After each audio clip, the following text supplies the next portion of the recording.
Vos équipes, ou une bonne partie d'entre elles, sont en télétravail. Vous aussi peut-être. Pour autant, la vie de l'entreprise continue. Il faut produire, délivrer, rendre compte, participer au rebond.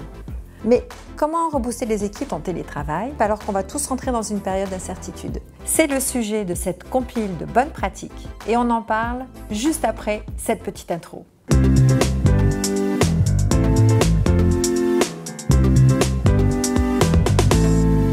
Bonjour, je suis Fabienne, je dirige Histoire d'apprendre, le studio d'histoire de vie qui vous accompagne pour toutes vos vidéos en formation. Selon l'étude Glassdoor, plus de 1 Français sur 3 a peur de perdre son emploi.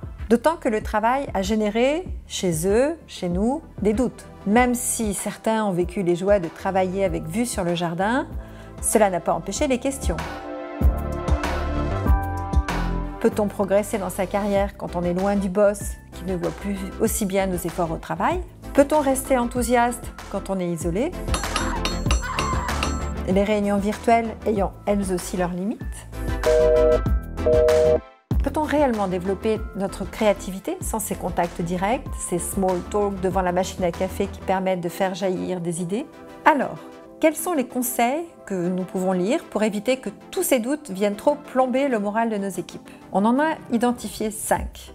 Le premier, à l'unanimité, c'est faire confiance, qui ressort comme un principe absolu. Une confiance forte que l'on accorde à nos collaborateurs pour qu'ils travaillent en autonomie, pour qu'ils soient encouragés à innover, à être créatifs. Une confiance qui peut se traduire par une évolution de nos pratiques managériales. Par exemple, pour Newsbox, plutôt que des points à date fixe, faire un feedback continu sur les projets développés à domicile et distillons à chaque fois des encouragements. Le deuxième grand conseil qui va avec faire confiance, c'est parler, bien évidemment. Expliquer où en est l'entreprise, quelles actions ont été mises en place pour faire face à la nouvelle situation.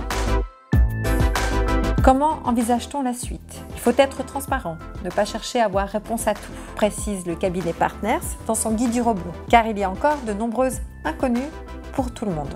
Troisième conseil, développer l'empathie. Questionnons notre collaborateur sur son ressenti. Comment te sens-tu? Et tes proches?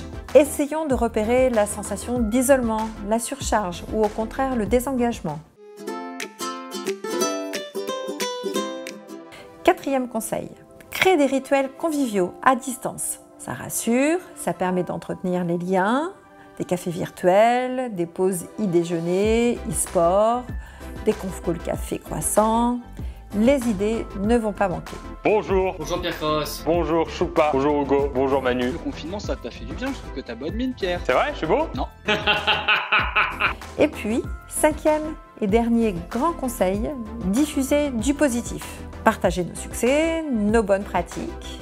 Et pourquoi pas aussi des vidéos inspirantes comme celle qui a beaucoup circulé, la vidéo sur l'optimisme de Yves de Montbron. On va y arriver, chacun de nous a un rôle à jouer, je peux apporter ma pierre à l'édifice, ma participation est décisive.